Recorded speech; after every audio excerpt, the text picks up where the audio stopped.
So hello everyone, आज के इस वीडियो में हम लोग फाइंड आउट करने वाले हैं potential at any point due to a dipole. मतलब क्या कि हमारे पास अगर एक डाइपोल दिया हुआ हो, जैसे यहाँ पर अगर एक डाइपोल है, ये है माइनस क्यू, ये है प्लस क्यू, और इसके बीच का सेपरेशन हम लोग मान लेते हैं ये 2a है। ठीक है, तो यहाँ पर रैंडम से कोई भी एक पॉइंट अगर हम चूज कर लेते हैं, पॉइंट P, जिसका कि सेंटर से डिस्टेंस जो है वो मान लेते हैं कि ये r है, तो हमको यहाँ पे फाइंड आउट करना है कि इस पॉइंट पे पोटेंशियल क्या होने वाला है। ठीक है, तो इसके लिए हम लोग क्या करेंगे ना कि यहाँ पे कुछ कंस्ट्रक्शन करेंगे।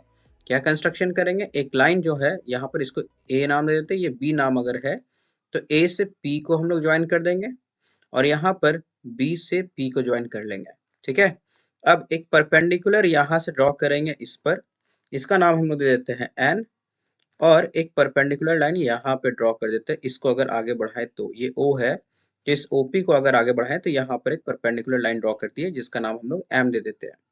ठीक है, यहाँ पर जो एंगल बन रहा होगा ना, इसको हम लोग एज्यूम कर लेते हैं ये जो एंगल है ये थीटा है, तो यहाँ पर भी ये एंगल कितना बन रहा होगा, थीटा। तो हम लोग अब क्या करेंगे कि इन सारे चीजों की मदद से पॉइंट पी पर पोटेंशियल फाइंड आउट करेंगे। तो देखते हैं कि कैसे फाइंड आउट करेंगे। तो जो पोटेंशियल होगा पी पर, वो due to minus q charge भी होगा और प्लस क्यू चार्ज भी होगा। ठीक है, तो माइनस क्यू की वजह से जो पोटेंशियल होगा उसको हम लोग V1 कह देते हैं, और प्लस क्यू की वजह से जो पोटेंशियल होगा वो V2 हो जाएगा।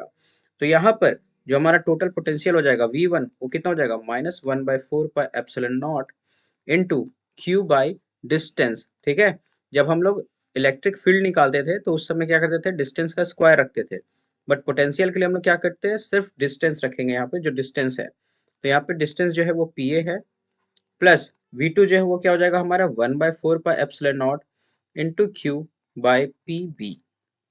अब यहाँ से अगर हम लोग 1/4πε0 और Q कॉमन ले ले तो क्या बचेगा यहाँ पर ये बचेगा 1/PB और फिर -1/PA। ठीक है, यहाँ से अब PB और PA को फाइंड आउट करना है। तो देखते हैं PB और PA कैसे फाइंड आउट होगा। तो हम लोग आते हैं इस ट्राइंगल में। सबसे पहले ये मान लेते हैं कि ये ट्राइंगल हमारे पास में है, ये वाला ट्राइंगल। अगर हम लोग इस ट्राइंगल के अंदर में जाएं तो वहां पे हम लोग क्या नोटिस करेंगे कि जो कॉस थीटा होता है वो क्या होगा, कॉस थीटा बराबर होता है हमारा बेस बाय हाइपोटेनस। तो यहाँ पे बेस जो जाएगा वो ON बाय हाइपोटेनस हो जाएगा हमारे पास OB। ठीक है, 90 डिग्री के ठीक सामने वाला एंगल हाइपोटेनस होता है। तो यहाँ से अगर हम लोग ON बराबर लिखे तो ये क्या हो जाएगा, OB। OB क्या है, कंप्लीट, ये अगर 2A है तो OB A होगा, तो ये बन जाएगा हमारे पास में A cos थीटा। ठीक है, ON बन गया A cos थीटा। सिमिलरली अगर OM भी निकालेंगे तो वो भी आ जाएगा A cos थीटा। ठीक है, अब हम लोग अगर देखें PA, तो PA जो है वो अप्रॉक्स PM के बराबर होगा। दिस PA जो होगा वो किसके अप्रॉक्स होगा, PM के अप्रॉक्स होगा। तो PM को क्या लिख सकते हैं हम लोग, PM जो है उसको लिखा जा सकता है R। ठीक है, ये R, यहाँ से O से P तक का डिस्टेंस R। तो हम लोग लिख सकते हैं PA बराबर R प्लस ये OM, मतलब A cos थीटा। वैसे ही अगर हम लोग PB देखें तो ये जो PB होगा वो अप्रॉक्स PN के बराबर होगा। ठीक है, ये PB जो है वो PN के बराबर है। तो यहाँ से अगर हम लोग लिखें कि PB बराबर, तो PN कितना होगा, कंप्लीट यहाँ से लेकर O तक का डिस्टेंस अगर R है तो R में से A cos थीटा घटा देंगे। ठीक है, अब इन सारे वैल्यूज को हम लोग इसमें पुट करेंगे तो ये क्या बन जाएगा हमारे पास, V is equal to 1/4πε0 into q, और यहाँ पर क्या था पहला PB, तो PB है R minus A cos theta, तो ये हो जाएगा 1/R minus A cos theta, और यहाँ पे बन जाएगा -1/R plus A cos theta.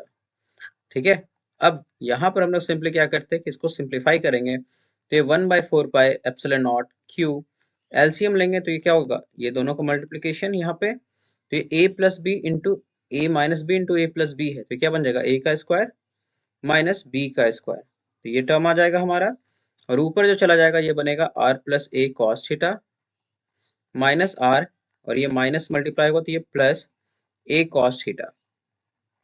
यहाँ से R प्लस और माइनस कट जाएगा तो ये बचेगा 1/4πε0 इंटू क्यू, और यहाँ A cos थीटा और A cos थीटा क्या बन जाएगा, 2A cos theta by R square minus A square cos square theta. अब अगर हम लोग यहाँ पे ध्यान से देखें तो ये Q जो है और 2A जो है ये दोनों, इन दोनों का जो प्रोडक्ट होता है वो P के बराबर होता है। ठीक है, P डाइपोल मोमेंट जिसको कहते हैं वो क्या होता है, Q इंटू टू ए। तो यहाँ से अगर हम लोग इसको लिखना चाहेंगे तो ये क्या बन जाएगा, 1/4 pi epsilon naught into P cos theta by r square minus a square cos square theta. ये आ गया हमारा V के बराबर। आई होप कि ये कंप्लीट समझ में आया होगा। अब इसका कुछ स्पेशल केसेस देखते हैं हम लोग। स्पेशल केसेस क्या होगा, जब डाइपोल, ये जो पॉइंट हमारा P था वो एक्सिस पे रहे, एक्सियल लाइन पे रहे। ठीक है, इस तरीके से इस लाइन पे अगर लाई कर रहा हो तो इस कंडीशन में जो थीटा है वो 0 बन जाएगा। और हम लोग को पता है कि on axial line, on axial line ये थीटा जो है हमारा वो क्या हो जाएगा, 0 बन जाएगा। और अगर थीटा 0 आ गया तो इसका मतलब कॉस थीटा भी कितना हो जाएगा, तो कॉस थीटा 1 हो जाएगा। तो इस कंडीशन में जो कंप्लीट वैल्यू होगा वो बन जाएगा v is equal to 1/4 pi epsilon naught into p by r square minus a square. अब हम लोग जानते हैं कि अगर ये जो डिस्टेंस है r, ये अगर बहुत ही बड़ा रहा तो इस कंडीशन में a जो है उसको हम लोग हटा सकते हैं।